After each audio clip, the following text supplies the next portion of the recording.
तो हम लोग यहाँ पे देखते हैं कि वो कौन से क्राइटेरिया है या कौन से प्रॉपर्टीज है जिसके बेसिस पे हम किसी मालिक्यूल को कह सकते हैं कि ये जेनेटिक मटेरियल की तरह एक्ट करेगा।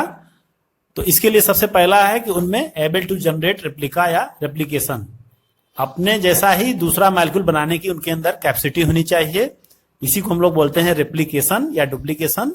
तो जिस मालिक्यूल में ये कैपेबिलिटी होगी वही जेनेटिक मटेरियल की तरह वर्क कर सकता है। दूसरी चीज, वो केमिकली एंड स्ट्रक्चरली स्टेबल होना चाहिए, या ये नहीं कि बहुत इजीली वो चेंज कर सके, स्टेबिलिटी बहुत ज्यादा होनी चाहिए उनमें। इसके बाद स्लो चेंजेस भी होना चाहिए, म्यूटेशन जिसको कि हम लोग पढ़ चुके हैं, म्यूटेशन कि जो स्लाइड चेंज थोड़ा थोड़ा करते रहे वो कई जनरेशन तक होते रहते हैं, हर जनरेशन में कुछ न कुछ नए चेंज होते हैं। तो उससे क्या होता है कि एक ज्यादा बार बार म्यूटेशन होने की वजह से नए फीचर्स आते हैं, नए कैरेक्टर्स आते हैं, और वो फिर इवोल्यूशन के लिए इंपॉर्टेंट होता है। इसी की वजह से इवोल्यूशन हो पाता है। इसके बाद able to express itself in the form of Mendelian characters, मतलब जो भी मेंडल लॉ आपने पढ़ा है उस मेंडल लॉ के हिसाब से, मेंडेलियन कैरेक्टर्स के हिसाब से अपने आप को वो एक्सप्रेस कर पावे। तो ऐसे सब्सटेंस को या ऐसे मॉलिक्यूल को हम लोग जेनेटिक मटेरियल कह सकते हैं जो मेंडल्स लॉ को फॉलो करते हैं या मेंडेलियन कैरेक्टर्स को एक्सप्रेस करते हैं। ठीक है, तो इसके बाद हम लोग एग्जामिन करते हैं वन बाय वन डीएनए को, आरएनए को या अदर को, कि कैसे हम डीएनए आरएनए को जेनेटिक मटेरियल मानते हैं और बाकी को हम लोग नहीं मानते हैं। सबसे पहले हम लोग इसके बारे में देखते हैं। तो both DNA and RNA have ability to direct their duplication not presented by protein molecule. हम जानते हैं कि डीएनए और आरएनए के अंदर वो एबिलिटी होती है, कैपेबिलिटी होती है कि वो डुप्लीकेशन, या हमने अभी बात किया रेप्लिकेशन की, रेप्लिकेशन कर सकते हैं। लेकिन कोई अदर मॉलिक्यूल ऐसा नहीं है जो रेप्लिकेशन कर सके, जैसे कि प्रोटीन मॉलिक्यूल है या कार्बोहाइड्रेट है, ये आपका डुप्लीकेशन नहीं प्रेजेंट करता है। दूसरी चीज इसमें क्या है कि genetic material should be stable enough and not to change in with different stage of life cycle. जो जेनेटिक मटेरियल है वो throughout life cycle stable होना चाहिए। ऐसा नहीं कि अलग अलग लाइफ स्टेज में, लाइफ साइकिल में वो डिफरेंट फॉर्म में आवे, चेंज होता रहे, ऐसा नहीं है। तो या फिर एज के हिसाब से या फिजियोलॉजिकल कोई चेंज आ रहा है बॉडी में, उसके हिसाब से कोई चेंजिंग आ जाए, या एनवायरनमेंट के हिसाब से। तो ऐसे जेनेटिक मटेरियल को ऐसा होना चाहिए कि वो स्टेबल हो, और किसी भी चेंज की वजह से, डिफरेंट स्टेज की, लाइफ साइकिल के डिफरेंट स्टेज की वजह से, या एज फैक्टर की वजह से, या फिजियोलॉजिकल चेंजेस जो कि एनवायरनमेंट की वजह से हो सकता है या किसी और कारण से हो सकता है, तो उसकी वजह से उसमें कोई चेंजिंग नहीं होनी चाहिए। और हम लोग ग्रिफिथ के एक्सपेरिमेंट में ये देख चुके हैं कि डीएनए की काफी ज्यादा स्टेबिलिटी होती है। इवन हम लोग जब वहां पे बैक्टीरिया को हीट किल्ड करते हैं तो बैक्टीरिया तो डेथ हो जाता है, लेकिन डीएनए फिर भी उसका पूरी तरह से डिस्ट्रॉय नहीं होता है। यानी इतना ज्यादा वो डीएनए स्टेबल होता है कि अगर वो ऑर्गेनिज्म डेड भी हो जा रहा है तो उसके बावजूद भी वो काफी समय तक प्रिजर्व होता है, नहीं डिस्ट्रॉय होता है। तो इतनी ज्यादा स्टेबिलिटी होने की वजह से ही डीएनए या फिर हम कह सकते हैं आरएनए भी एज ए जेनेटिक मटेरियल होते हैं, यूज होते हैं, या जेनेटिक मटेरियल वर्क करते हैं। इसके बाद हम लोग आते हैं डीएनए के बारे में। अगर देखें तो डीएनए में 2 स्ट्रैंड होते हैं जो कि कंप्लीमेंट्री होते हैं। अगर वो किसी भी हीट की वजह से सेपरेट होते हैं, किसी भी कंडीशन की वजह से, जैसे हीट है या कुछ और भी, तो वो जैसे ही उनको फेवरेबल या अप्रोप्रिएट कंडीशन मिलती है वापस से वो जुड़ जाते हैं। तो ये स्टेबिलिटी को ही शो कर रहा है कि वो ज्यादातर वो डबल हेलिक्स रहने की कोशिश करते हैं, 2 स्ट्रैंड रहने, और डबल हेलिक्स आपस में जुड़े हुए रहने की उनके अंदर कैपेबिलिटी होती है कि वो जल्दी से अलग नहीं होते, और अलग हो भी गए तो वो बहुत इजीली वो अटैच हो जाते हैं। तो इससे उनकी क्या होती है, स्टेबिलिटी बनी रहती है। तो हम देखें यहाँ पर कि जो जेनेटिक मटेरियल है उसके क्या फीचर हैं और क्यों वो उसको जेनेटिक मटेरियल हम लोग कहते हैं, क्योंकि उसके अंदर ये सारे फीचर्स होते हैं। हार्से एंड चेस के एक्सपेरिमेंट से ये प्रूव हो चुका है कि डीएनए इज जेनेटिक मटेरियल। अब यहाँ पे ये क्वेश्चन ये उठता है कि डीएनए ही क्यों प्रीडोमिनेंट जेनेटिक मटेरियल है, क्यों नहीं आरएनए प्रीडोमिनेंट जेनेटिक मटेरियल है। तो उसके बारे में जबकि हम देखते हैं कि बहुत सारे वायरस हैं जिसमें कि आरएनए ही जेनेटिक मटेरियल है। जैसे एग्जांपल के लिए टोबैको मोज़ेक वायरस है, बैक्टीरियोफेज वायरस है, QB bacteriophage virus, corona virus जो आजकल आप सुन रहे हैं सबसे ज्यादा उसके बारे में, वो भी एक आरएनए वायरस है। इसके अलावा आरएनए जो है वो मैसेंजर का भी डायनेमिक फंक्शन करता है, इसके अलावा एडाप्टर का भी काम करता है। तो ऐसा क्यों है कि डीएनए ही प्रीडोमिनेंट जेनेटिक मटेरियल है, इसके बारे में हम लोग समझना चाहेंगे कि क्यों ऐसा है।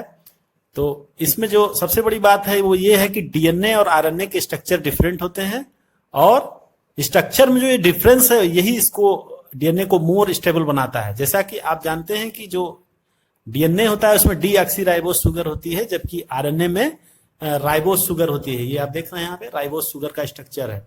और डीऑक्सीराइबोज में क्या होता है, इसमें डीऑक्सीराइबोज में एक ऑक्सीजन अब्सेंट होती है।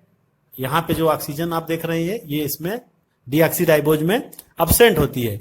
तो यहाँ पे OH group in respect to deoxyribose के ज्यादा है, यानी राइबोज में OH ग्रुप डीऑक्सीराइबोज से एक ज्यादा होता है, जिसकी वजह से जितना ज्यादा OH ग्रुप होगा उतनी ज्यादा अनस्टेबिलिटी होगी, उतनी ज्यादा रिएक्टिविटी होगी। इसका मतलब कि ribose is more unstable than deoxyribose, या हम कह सकते हैं कि डीऑक्सीराइबोज या DNA is more stable than RNA in structural basis, है ना। स्ट्रक्चरल बेसिस पे हम देख सकते हैं कि वो ज्यादा स्टेबल है।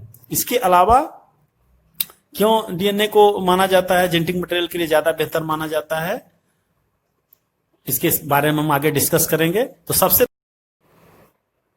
तो हम लोग यहाँ पे अगर डीएनए और आरएनए का कंपैरिजन करें कि डीएनए और आरएनए में कौन बेहतर जेनेटिक मटेरियल है, तो इसके लिए हम देखते हैं कि आरएनए के अंदर जो होता है वो OH ग्रुप एक्स्ट्रा होता है। OH ग्रुप एक्स्ट्रा होने की वजह से ये थोड़ा सा ज़्यादा रिएक्टिव है, और इन रिस्पेक्ट टू डीएनए तो हम कह सकते हैं कि ये यहाँ पे RNA is less stable then DNA. दूसरी चीज़ यहाँ पे जो आरएनए है वो कैटालिटिक प्रॉपर्टी होती है, तो आरएनए की कैटालिटिक प्रॉपर्टी होने की वजह से भी ये ज़्यादा रिएक्टिव है। तो दो रीजन हो गए, एक एक्स्ट्रा OH ग्रुप और दूसरा कैटालिटिक प्रॉपर्टी। इस वजह से आरएनए जो है वो ज़्यादा रिएक्टिव है, लेस स्टेबल है, जबकि डीएनए मोर स्टेबल है। इसके अलावा हम अगर आगे डिस्कस करें तो इसके अलावा हम देखते हैं कि इसमें जो यूरेसिल होता है, यूरेसिल की वजह से भी आरएनए लेस स्टेबल होता है, जबकि डीएनए में इसके जगह पे थायमिन होती है। तो ये स्ट्रक्चरल डिफरेंस है, ग्रुप का डिफरेंस है, जिसकी वजह से आरएनए और डीएनए का अगर हम कंपेरिजन करें तो हम देखते हैं कि डीएनए इज मोर स्टेबल। इसके बाद हम देखते हैं कि वो डीएनए और आरएनए दोनों में ही म्यूटेशन की प्रॉपर्टी होती है, लेकिन आरएनए में स्टेबिलिटी कम होने की वजह से या अनस्टेबल होने की वजह से म्यूटेशन जो होता है वो फास्टर रेट पे होता है। तो इसकी वजह से जो वायरस आरएनए जीनोम रखते हैं और शॉर्टर लाइफ स्पान होता है जिनके अंदर, वो उनके अंदर म्यूटेशन और इवोल्यूशन फास्टर होता है। ठीक है, जैसे आजकल हम लोग कोरोना वायरस के बारे में सुन रहे हैं कि इसके अंदर बहुत तेजी से म्यूटेशन हो रहा है और इसमें चेंजिंग हो रही है, जिसकी वजह से इसका कोई भी वैक्सीन बनाना या कुछ भी इसका ट्रीटमेंट करना ज़्यादा मुश्किल हो रहा है, क्योंकि इसके साथ यही समस्या आ रही है कि वो आरएनए वायरस है और वो अनस्टेबल होने की वजह से उसमें म्यूटेशन बहुत तेज़ी से हो रहा है। इसके बाद आरएनए को जो है कि हम लोग, आरएनए का फायदा क्या है कि RNA can directly code for synthesis of protein, और वो अपने जब प्रोटीन को इजिली सिंथेसिस कर सकता है तो कैरेक्टर्स को भी इजिली एक्सप्रेस कर सकता है। जबकि डीएनए के साथ क्या है कि डीएनए आरएनए के ऊपर डिपेंड होता है, डीएनए डायरेक्टली किसी भी प्रोटीन को या कैरेक्टर्स को एक्सप्रेस नहीं कर पाता है, प्रोटीन बनेगा नहीं तो एक्सप्रेशन भी नहीं होगा, यानी उसको आरएनए की हेल्प लेनी ही पड़ेगी। तो इस तरह से हम देखते हैं कि डीएनए जो है डिपेंड है किसके ऊपर, आरएनए के ऊपर। ठीक है, तो हम ये देखते हैं कि डीएनए और आरएनए दोनों जो है जेनेटिक मटेरियल की तरह फंक्शन कर सकते हैं, लेकिन डीएनए मोर स्टेबल होने की वजह से इंफॉर्मेशन, जेनेटिक इंफॉर्मेशन के स्टोरेज के लिए ज़्यादा प्रिफर्ड होता है। इसीलिए हम कह सकते हैं कि DNA is more better genetic material. इसके अलावा हम देखते हैं for transmission of genetic information RNA is better. तो जेनेटिक इंफॉर्मेशन के ट्रांसमिशन के लिए आरएनए बेटर है, क्यों? क्योंकि वो डायरेक्टली प्रोटीन को सिंथेसिस कर पाता है, जबकि डीएनए डायरेक्टली प्रोटीन को सिंथेसिस नहीं कर पाता है। तो कुछ चीज़ें हम देखते हैं कि डीएनए में ज़्यादा, हालांकि कुल मिला के डीएनए ज़्यादा स्टेबल मॉलिक्यूल है, ज़्यादा डोमिनेंट स्ट्रक्चर है, लेकिन कुछ फीचर्स आरएनए में भी होते हैं जो उसको ज़्यादा बेटर बनाते हैं। इसीलिए वायरस में बहुत सारे वायरस जो होते हैं वो आरएनए उनमें जेनेटिक मटेरियल की तरह होता है,